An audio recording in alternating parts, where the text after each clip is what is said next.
Hey running friends, you are listening to the Wrinkled Runner podcast. I'm Sherry, the Wrinkled Runner, an over 50-year-old who loves to run and loves to help people discover the joys of running. In today's podcast, I'll be addressing the temptation to go at it too hard too soon. When we first start running, we can be super excited, especially this time of year when we may have all kinds of goals in our minds. We may want to organize our house, get healthy, or start a new exercise program. The problem is we sometimes want everything instantly, and starting to run and go all in is tempting. My husband is famous in our family for going all in whenever he decides to take on a new hobby or a new sport. He'll decide to take up racquetball, for example. He'll play once and then buy all the things he needs to play racquetball. He'll then do it for a few months and then never touch the equipment ever again. Luckily, we run together, so I keep him accountable for that, and he has to keep with it. In running, we sometimes want to get to a certain point quicker than our bodies can do it, especially those of us who are older. We want our bodies to act like they are the age we are in our heads.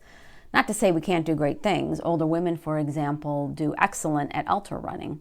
And an ultra marathon is any marathon over the 26.2. But we will get injured if we don't build up gradually to reach our goals. When I started running, it was to lose weight, and that seems to be the case for a lot of us, especially women. So we end up going all in because our goal when we start isn't to be a good runner, but to be thinner. We assume more is better, and just like with extreme dieting, we push ourselves because we want to burn the calories. To get a bit personal for a second, dieting and running to lose weight can become a spiral you don't want to be on.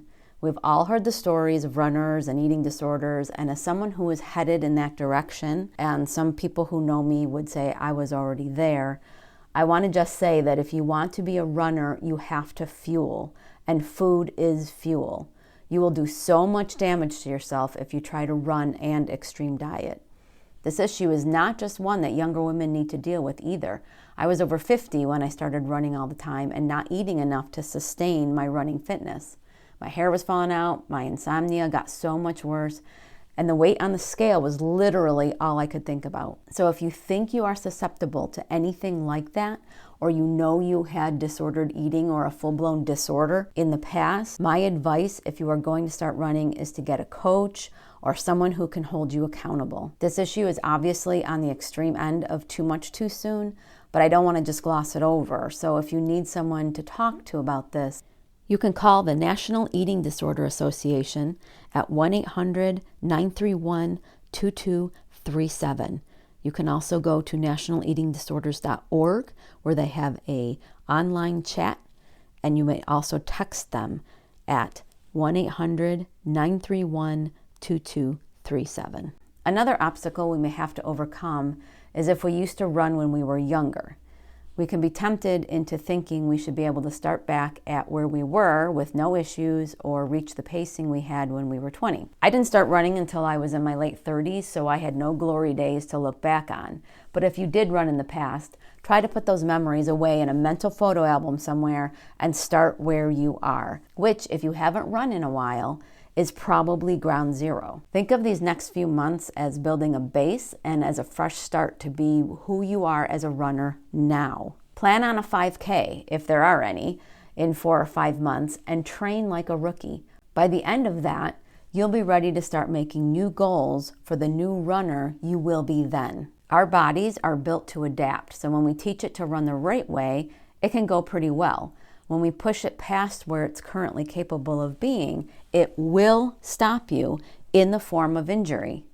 Whether it's a stress fracture that can take you out for a few months, or knee issues, or a popped tendon, our bodies are really good at letting the brain know it's reached its limit. The strategy of gradually adding more mileage or time is for our benefit. We build our fitness up, we adapt, which happens during rest, and then we get better. You can certainly push and push, but eventually you will be stopped by your own body.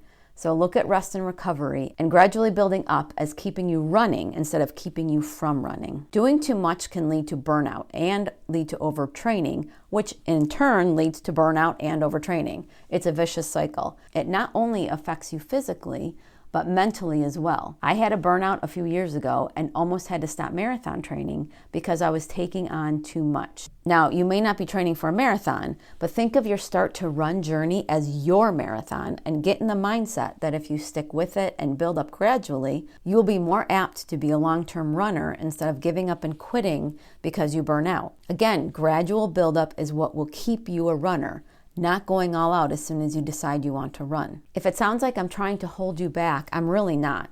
As you get to know your body, you'll be able to figure out what it is capable of, and then you'll be able to adjust up to the next level. But until then, run smart, have a plan, and know when to back off. Look in the show notes for the link to the RRCA 30-minute training plan for beginners if you want to start to run. You can head over to my YouTube channel where I talk about it and the post on wrinkledrunner.com as well. Start where you are, not where you want to be, and you'll eventually get there. Some of you may recognize the name FlyLady. She was, and probably still is, a woman who set up a system to clean house and keep it that way. Her philosophy was our houses didn't get messy and disorganized in a day, and they weren't going to get clean in a day, so don't even try. Her first task was to clean the kitchen sink, and that was it. You built up day by day over the first month to get your house in order. And because the tasks were doable and short, the house got cleaner and cleaner instead of giving up and letting it all get back to chaos. I look at running the same way. Run what is doable for you on that day, and you build up your running fitness, and before you know it, you'll be out the door and running faster and longer in the months ahead. Which leads us into next week's topic, different running workouts you can start to incorporate into your training when you have a good base and you're ready to take running up a notch. I hope you enjoyed today's episode. If you know another runner who could benefit from today's topic, go ahead and share it. Any running questions? Ask me. Email sherry@wrinkledrunner.com, and if I can't answer your question, I'll do the research to find the answer and share it with you. The questions I get from listeners like you help me develop episodes, so please don't be shy. Sign up for my once-a-month newsletter using the link provided so you can have all the Wrinkled Runner resources from the past month all in one place. Until next Monday, thanks for listening, and I'll see you on the run.